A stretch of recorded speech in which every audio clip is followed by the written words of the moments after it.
of crimson, God wrote his love on a hillside so long, long ago. For you and for me, Jesus died, and love's greatest story was told.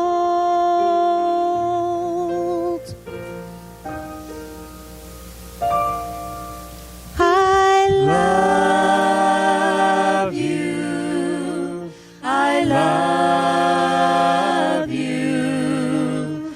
That's what Calvary said.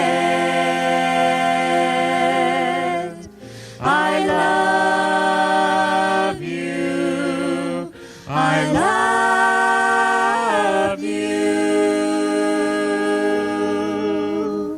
I love you, written in red.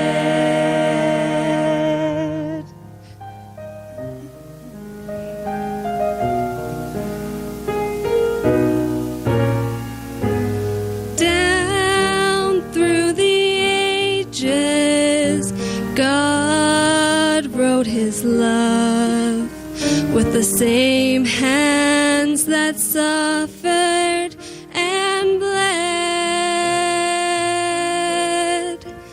giving all that he had to give, a message so easily read. I love you, I love you. That's what Calvary said. I love you, I love you. I love you, written in red.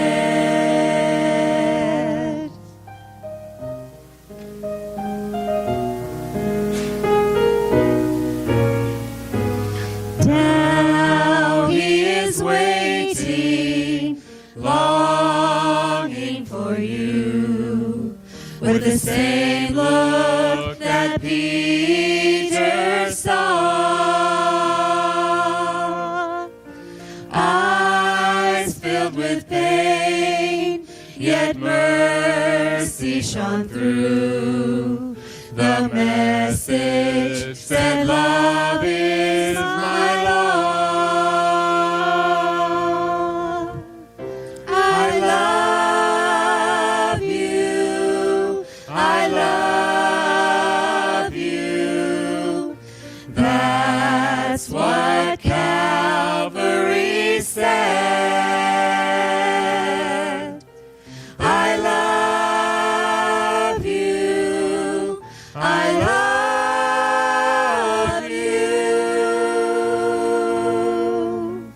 I love you, written in red.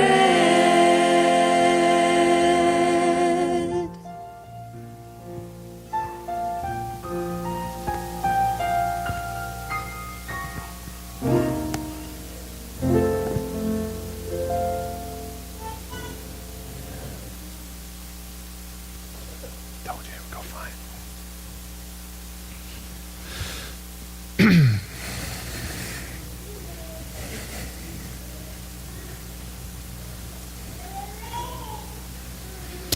Good morning.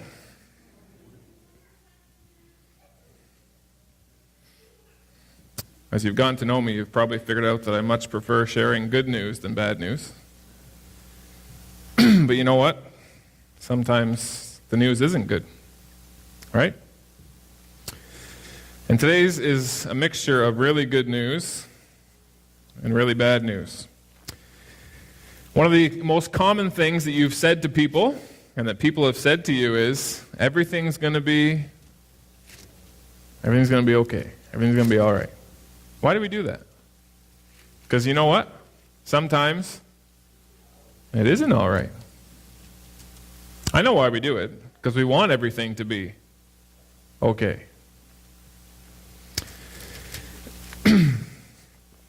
Jesus had how many disciples? You start with an easy question, get you warmed up. Can you name them all? Here we go. If you want to follow along, it's Matthew chapter 10.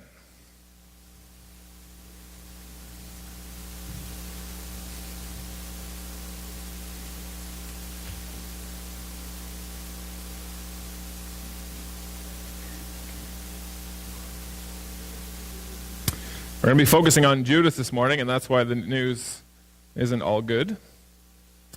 And you know, if I wanted to, I could read to you every passage in all four Gospels talking about Judas, and we wouldn't run out of time. It doesn't say that much. But what it does say is eye-opening. So here we go, Matthew chapter 10, verse 1. When he had called his 12 disciples to him, he gave them power over unclean spirits to cast them out, to heal all kinds of sickness and all kinds of disease. Now remember that, okay? Don't forget that. What did Jesus give them? To do what? Unclean spirits, to cast them out, to heal all kinds of sickness and all kinds of disease. If God gave you that power, would you forget it? Would you be like, I'm not really sure Jesus has power or not? Verse 2. Now the names of the 12 were these. First, Simon, who's called Peter. So when you read through the gospel, sometimes he's called Simon, sometimes he's called Peter, sometimes he's called Simon Peter. Andrew, his brother.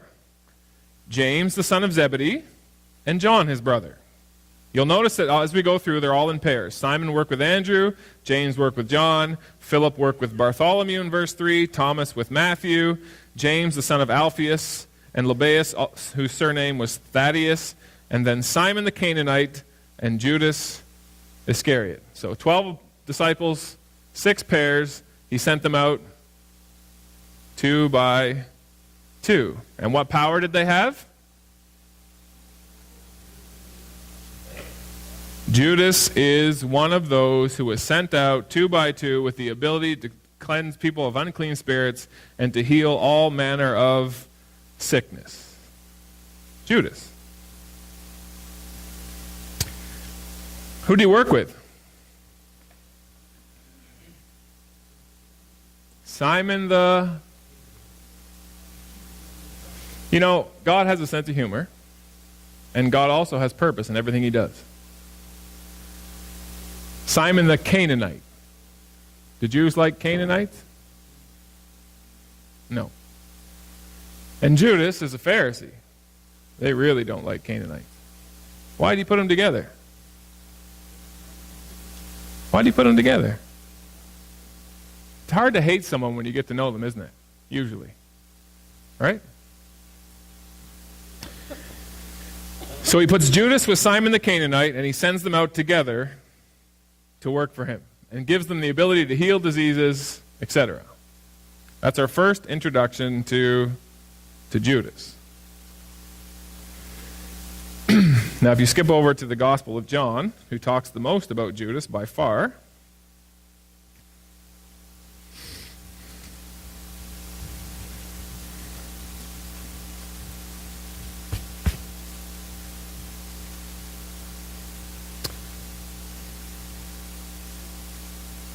so we've been going through the last days of Jesus. This is the last week of his life leading up to his crucifixion.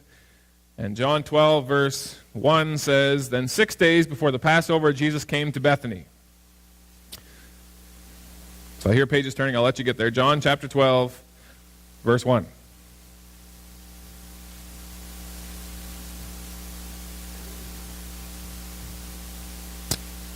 So 6 days before the Passover, Jesus came to Bethany. He had been in Galilee in the north, where Lazarus, who had been dead, was, whom he had raised from the dead. So not only has Judas healed diseases himself with God's power. He has seen a dead man come out of the tomb. Verse 2, there they made him supper, and Martha served, but Lazarus was one of those who sat at the table with him. Mary took a pound of very costly oil of spikenard, anointed the feet of Jesus, wiped his feet with her hair, and the house was filled with the fragrance of the oil. We talked about this in detail on Wednesday evening. But one of his disciples, Judas Iscariot, Simon's son, who would betray him, said,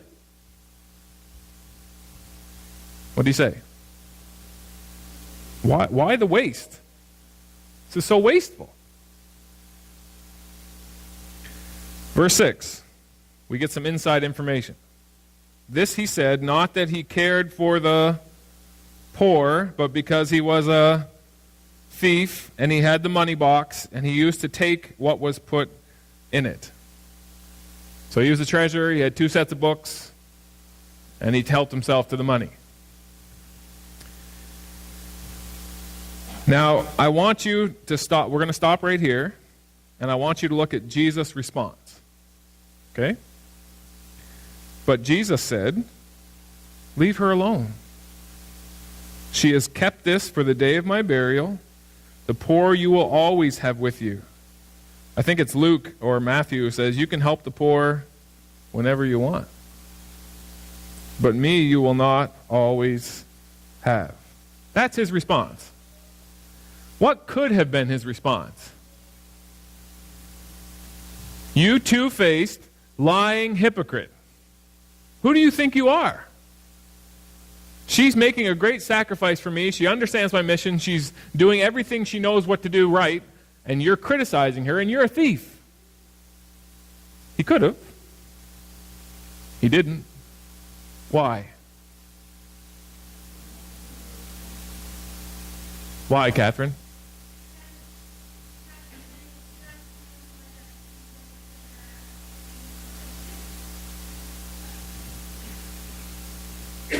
Sorry, I didn't catch it, Catherine.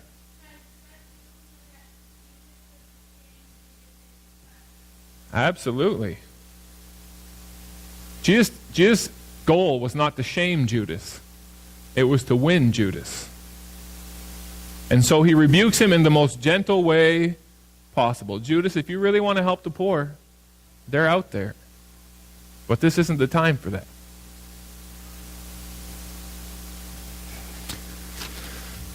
Chapter 13.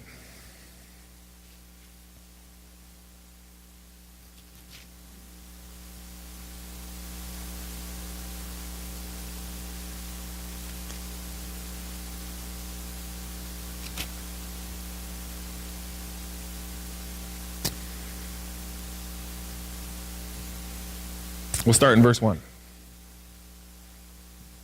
So again, same week, getting closer and closer to the end. Before the feast of the Passover, when Jesus knew that his hour had come, that he should depart from this world to the Father, having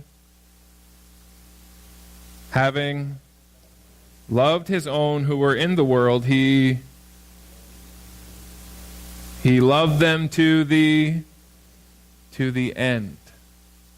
Never changed his strategy one bit. Let's see how that plays out.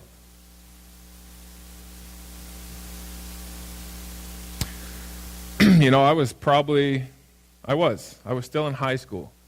I started preaching when I was 12. Didn't want to, but I did. Scared to death. And I was still in high school, and God gave me a title for a sermon that I've never preached yet. Today's the day. It's called Adopt a Judas. He loved him to the end. The devil having already put into the heart of Judas Iscariot, Simon's son, to betray him. Last night we talked about that struggle, right? There's that struggle between who's going to have authority over God's temple. We are that temple, right? So the devil's trying to get us to go one way, God's trying to get us to go the other. Verse 3, Jesus, knowing that the Father had given all things into his hands, and that he had come from God and was going to God, rose from supper, laid aside his garments, took a towel, and girded himself. Now, some of you know this, some of you don't know. So this, for the sake of those who don't know, the custom in those days was when you came to someone's home, in our culture, you come to someone's home, you take off your shoes. Your feet have socks and shoes, they're clean, everything's good. In that culture, open sandals, dusty roads, you come to someone's house, they meet you in the entrance of their house with a basin and a towel, you sit down, they wash your feet, you're refreshed, and you go into their home. So Jesus had asked the disciples to make preparation for this Passover meal. And they did. They made all the preparations, including providing water and a towel. What they didn't make preparation for, who's going to do it? It's kind of like church boards. We get together, we have all these great ideas, we make a motion, we never decide who's going to carry out the motion. We come back the next month and we're like, oh, that was a good idea, but who did it? And we kind of look at each other and say, oh, we never asked anyone to do it. So they never planned to do who was going to be the one to wash the feet. Now the custom was, if you had a servant, it was obvious. It's their job. If you didn't have a servant, it was the job of the least person in the household. Well, what did the disciples argue about all the time? Who's the greatest? They never concerned themselves with who's the least. That was the least of their concerns. So when they got to the supper, it got awkward real quick. There's the water. There's the towel. We all have dirty feet. Who's going to make the first move? And no one did. And Jesus didn't fix it. He let the tension hang in the air for the whole evening. The meal went on with all their stinky feet. No one did anything about it. They ate their meal. And when the meal was over, Jesus got up. He took off his outer garment, dressed himself as a servant, put the towel around his waist like a servant would do, and he took the water and he took the towel and he got down and they knew exactly what he was about to do. And they were mortified. This is not the rabbi's job. This is not our master's job. He is the last person who should be doing this. Verse 5, after that he poured water into a basin. He began to wash the disciples' feet, to wipe them with the towel with which he was girded. He came to Simon, who's never afraid to speak his mind, and Peter said to him, Lord, are you going to wash my feet?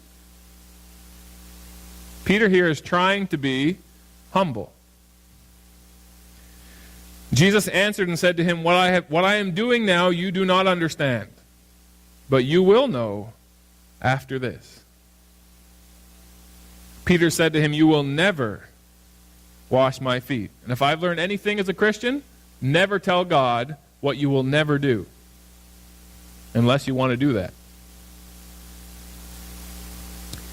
Jesus answered him and said, if I do not wash you, you have no part with me. And Peter said, Lord, if that's the case, not my feet only, but my hands and my head. Jesus said to him, he who is bathed needs only to wash his feet, but is completely clean, and you are clean, but not all of you. For he knew, verse 11, who would betray him. Therefore he said, you are not all clean. So when he had washed their feet, taken his garments, and sat down again, he said to them, do you know what I have done to you? You call me teacher and Lord, and you say, well, for so I am. If then your Lord and teacher have washed your feet, you also ought to wash. See, you guys are constantly arguing with each other, oh, who's the greatest? But if you want to be like me, if you're following me, that argument doesn't exist in my kingdom. In my kingdom, the greatest has no problem serving the least.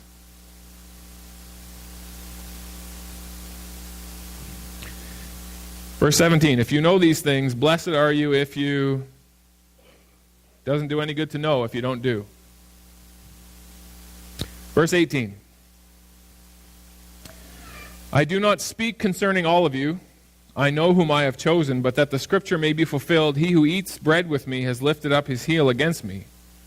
I tell you before it comes, that when it does come to pass, you may believe that I am he. Right there is the purpose of all prophecy. God tells us ahead of time so that we can trust him, that he knows what he's doing and what he's talking about. Verse 20, most assuredly I say to you, he who receives whomever I send receives me. Whoever receives me receives him who sent me.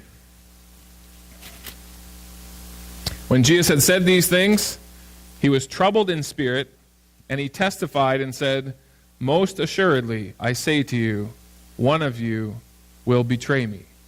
Now put yourself in Jesus' shoes right now, at this very moment. He is troubled in spirit. Why?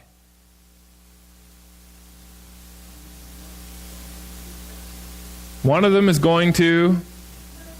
one of the people that he spent 3.5 years with, traveling, training, empowering, teaching, eating with, sleeping with, traveling from Galilee to Jerusalem and back and forth. One of them that he poured his soul into is going to betray him.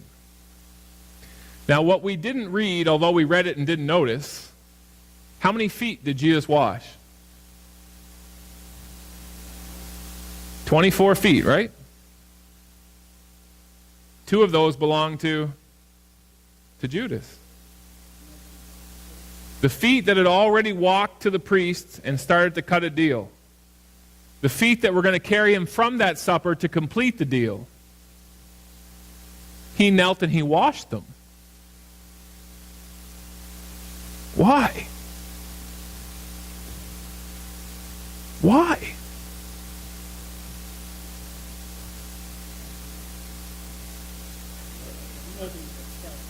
God is love, and he loved him to the end. There's a reason why, when this is all over, every knee will bow and every tongue will confess, because the worst villain this planet has ever seen knows in his heart that God tried everything. Everything.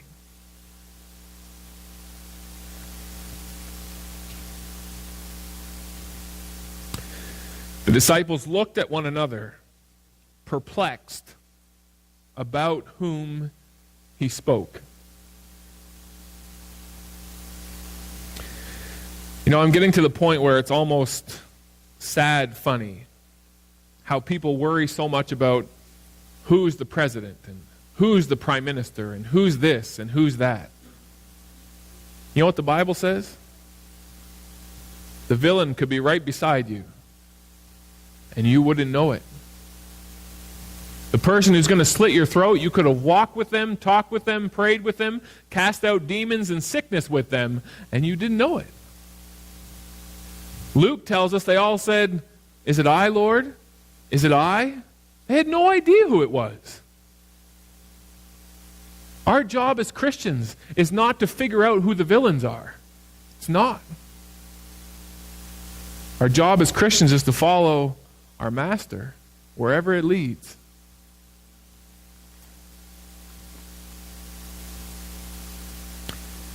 (23) Now there was leaning on Jesus' bosom one of his disciples, whom Jesus loved. Simon Peter therefore motioned to him to ask who it was of whom he spoke. Now I want you to notice that John uses Peter's name intentionally. Simon is the person he was before he met Jesus. Peter is the person he became after he met Jesus. And at this point in his life, John calls him repeatedly Simon Peter, Simon Peter, Simon Peter, Simon Peter, because Simon still has one foot the way he used to be and one foot the way he's going to be. Leaning back on Jesus' breast, he said to him, "Lord, who is it?" Jesus answered and said, "It's he to whom I will give a piece of bread when I've dipped it." The rest didn't hear this, just John and Jesus. Having dipped the bread, he gave it to Judas Iscariot, the son of Simon. After the piece of bread, Satan entered him. Jesus said to him, "What you do, do quickly." Why did he say that? What's Jesus' condition at this moment? Says he was deeply troubled. Judas, let's just finish this. Just get it over with.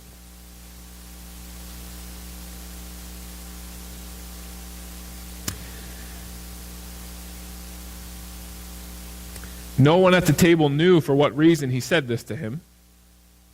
Some thought because Judas had the money box that Jesus had sent him on some kind of an errand.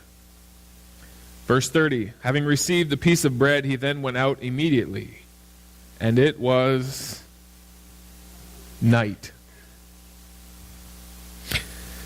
I encourage you to go home and read the chapter in Desire of Ages on that scene.